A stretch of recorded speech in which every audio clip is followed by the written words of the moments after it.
Today's review is sponsored by sandpaper, the cheap alternative to tattoo removal. It may be painful, but it's inexpensive. Watch it, Alan. I'm shooting.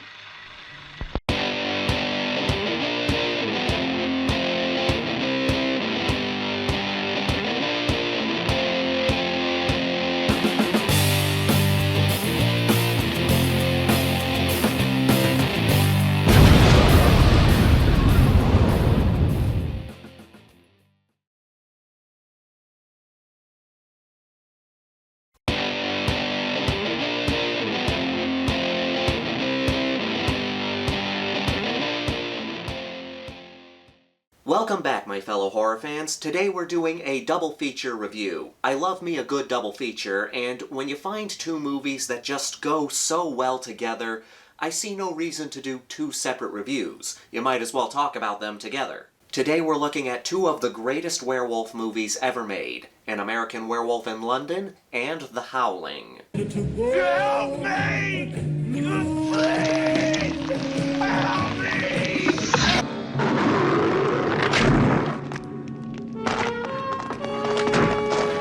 I love werewolf flicks. I'm a big fan of body horror movies, and I've always considered werewolf movies to be part of the body horror genre. Think about it. Most body horror movies are about someone going through some horrifying transformation and becoming a monster, just like in The Fly and The Thing.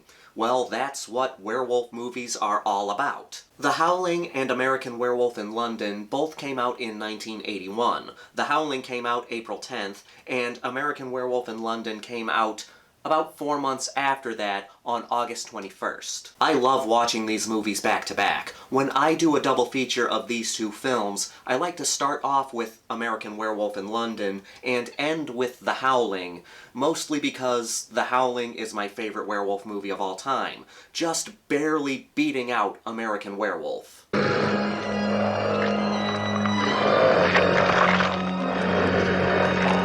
But let's get into the plot of these two movies, and then we'll go on from there. Starting with An American Werewolf in London, directed by John Landis. We follow two college friends, David and Jack, as they're going backpacking through Europe. One cold night, they're making their way through the misty moors of England, and there happens to be a full moon that night. David and Jack soon find themselves being stalked by some unseen animal.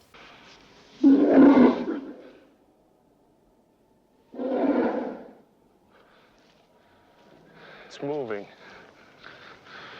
It's circling us.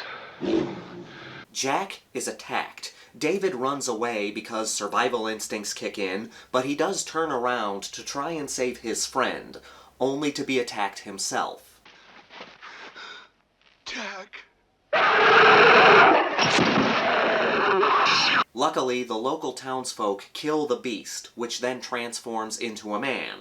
Obviously, it was a werewolf. The townsfolk cover up the incident, and David is sent to a hospital in London. He tries to move on from this tragic event. He starts dating this nurse that he met at the hospital. The two of them have a rather steamy relationship, but the full moon is coming, and David is going to become a monster. Hey, did you hear something? Just now? Yes. No. Moving on to The Howling, directed by Dante, one of the most underrated directors out there, and starring Dee Wallace, one of the most underrated scream queens out there. Seriously, she deserves to be up there with the best of them. Dee Wallace plays a reporter named Karen White. The movie opens with her wandering around the seedy city streets. She's working with the police to try and capture a serial killer named Eddie Fisk, who has been stalking her. Yeah, I'm alone. Are you wearing what I asked you to? She agrees to meet him in the back room of this sleazy porno shop while wearing a wire. During her encounter with Eddie, something strange happens. He won't let her see him until the right moment.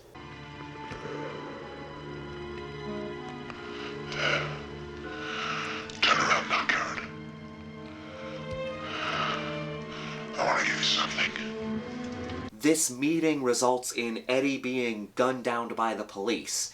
After the incident, Karen starts having nightmares and suffering from post-traumatic stress disorder. She has suppressed whatever happened during her meeting with Eddie, and because of this, there starts to be issues in her marriage. No! I'm sorry. I'm sorry. I guess I'm just not quite ready yet. In order to help her through this trauma, her psychiatrist recommends that Karen and her husband Bill spend some time at the colony. It's sort of a resort for people with issues.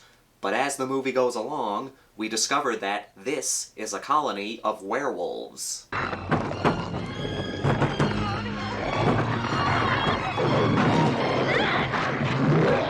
These two movies are fantastic werewolf movies. They both have spectacular practical effects, they both have great characters, and the werewolves are very well done. Before these two movies came out, it had been years since a werewolf movie was made, and both of these movies were a major game changer for the werewolf genre. American Werewolf in London is mostly known for its transformation, which to this day is still regarded as one of the best examples of practical effects.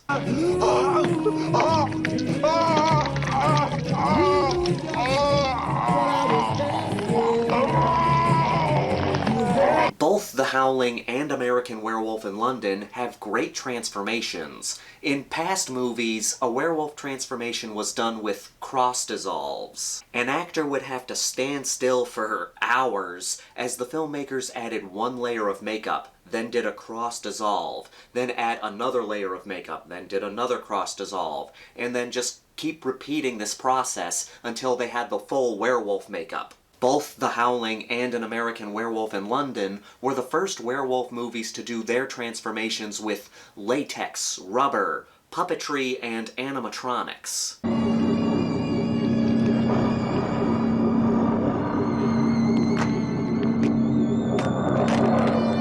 But if we were to be honest about the two movies, American Werewolf has the best transformation.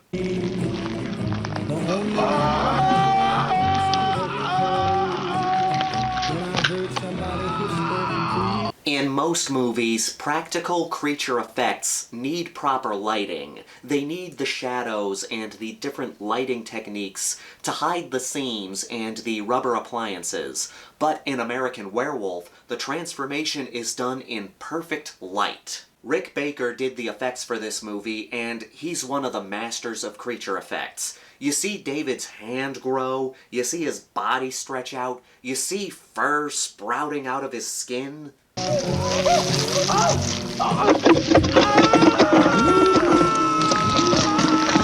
The way Rick Baker did this effect is he got a close-up shot of the rubber body with the hair already in it. Then he pulled the hair out, and then they just played the footage in reverse. It looks so painful. David is in agony as he starts morphing into a wolf. It adds to the horror of the scene. And when his face starts stretching out to become more wolf-like, it's one of the greatest moments in practical effects.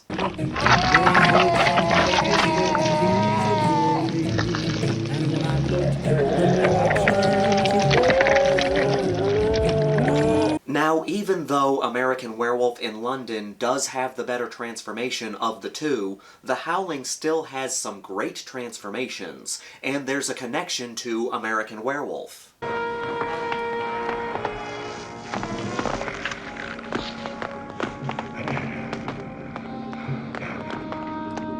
Rick Baker was originally hired to do the effects work for The Howling. He started working on the creature effects, but then John Landis started his werewolf movie.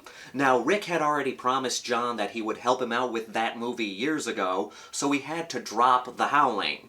And the person he got to replace him was Rob Bottin, the guy who would go on to do the effects work for The Thing, which came out the following year. Clear.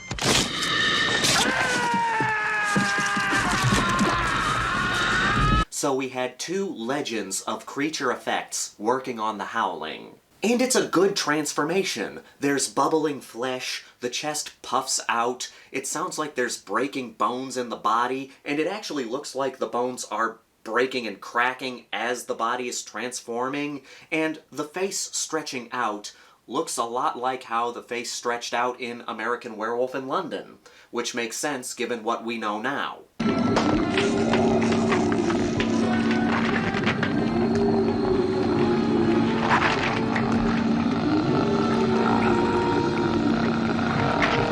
So even though it doesn't quite reach the level of American Werewolf, The Howling still has a great transformation. But my favorite transformation in this movie is when two people are having sex and they start transforming mid-coitus. It starts out all hot and steamy and then, oh dear God!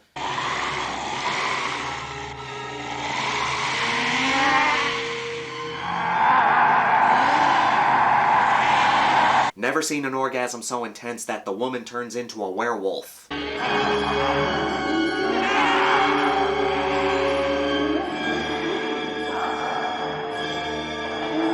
The main reason I like The Howling more than American Werewolf is I like the story more. As great as American Werewolf in London is, it's your typical werewolf story. There are some changes which I love, but for the most part, it is your typical werewolf story.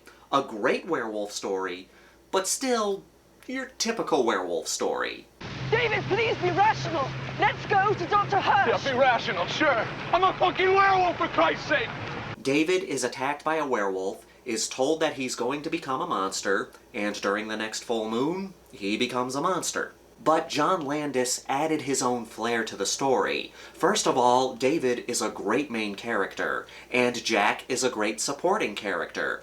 During the opening sequence of the film, we see their friendship, and they have really good chemistry. Pleasant the weather is in Rome at the present time, thank you. Santa Lucia! Santa Lucia! This chemistry continues after Jack's death.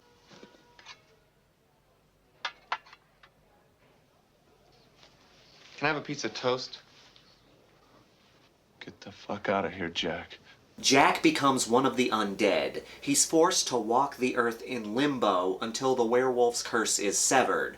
The only way that can happen is for the final werewolf to die.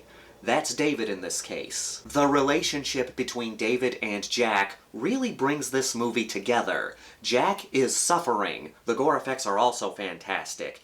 He cannot rest in peace until the werewolf curse ends. The only way David can bring peace to his friend is if David dies. It's a difficult dilemma for both of them. Have you ever talked to a corpse? It's boring. I'm lonely. Take your life, David.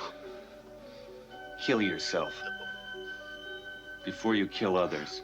American Werewolf in London follows familiar werewolf lore, but puts a slight twist to it. David can only become a werewolf during the full moon. However, he can be killed anyway, not just with silver bullets. So the suspense comes from David knowing he's going to turn into a werewolf, and then building up to the full moon where it eventually happens. Please! Run!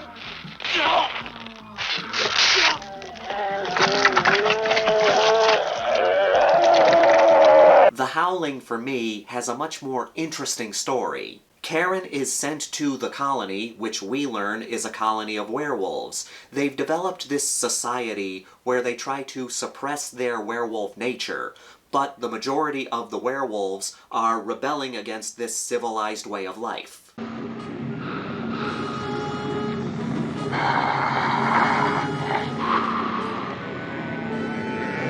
There aren't as many kills in The Howling as there is in American Werewolf. It's not as gory as American Werewolf, but in The Howling there's a lot more werewolf action. Don't take a shot every time I say werewolf. You will get alcohol poisoning. Most werewolf movies involve some form of trauma. In American Werewolf, David is dealing with survivor's guilt. He ran away while his best friend was being attacked. In The Howling, Karen is dealing with the trauma of her run-in with Eddie Fisk. She's trying to remember what happened in that booth. While she's dealing with this, the werewolves are doing their werewolf thing.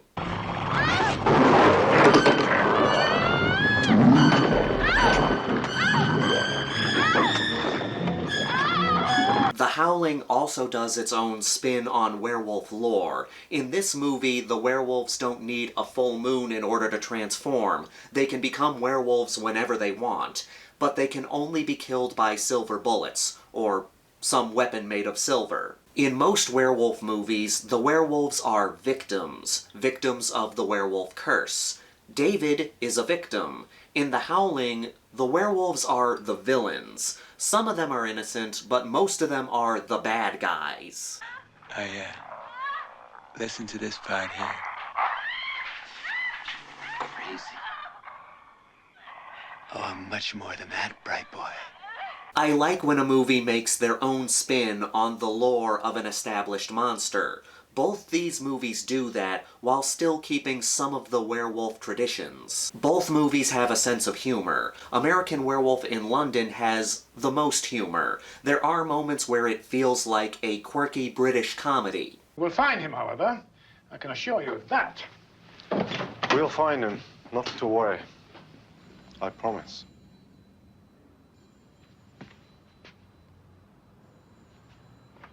But there are also funny moments involving the werewolf curse, like when David wakes up after his rampage, naked at the zoo. There are some good, awkward moments of David trying to cover up his shame. He steals some balloons from a little kid, which results in one of the greatest lines in cinema.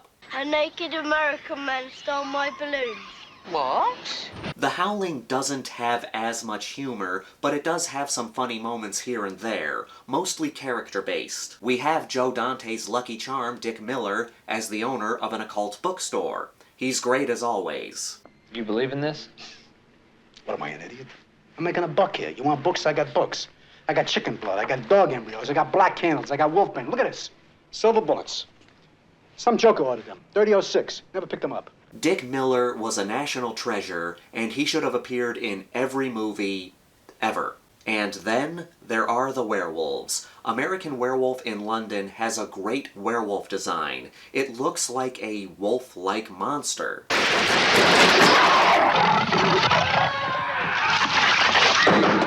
Walks on all fours, has a great howl, has this good snarl. It's a great design, and it's used sparingly. Most of the time we see point-of-view shots, and it's done to great effect.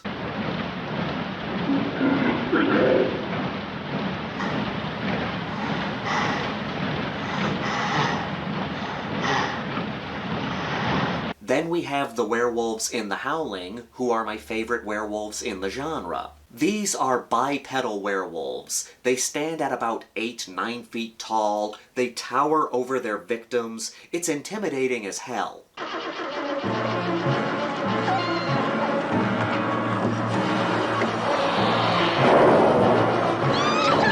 The effects work on the face is fantastic. When these things come on screen, drooling and snarling, all you can think is, this thing's gonna rip my face off. My favorite scene in the movie is when we get our first good look at the werewolves.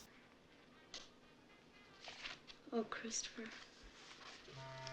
Is it pressed?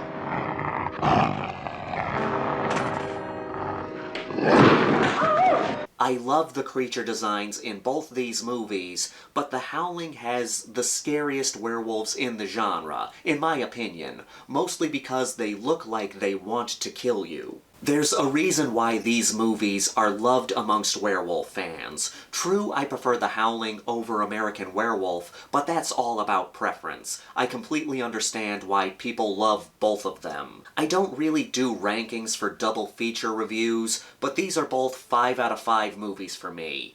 And I highly recommend them, especially watching them back-to-back with a group of friends. Thank you all for watching this double feature review. I hope you enjoyed it. But yes, thank you all for the continued support. I really appreciate it. Let me know some other horror movies that you think make for a good double feature, and let me know your favorite werewolf movie down below. This is the Maniac, here to remind you that the Grindhouse will never die.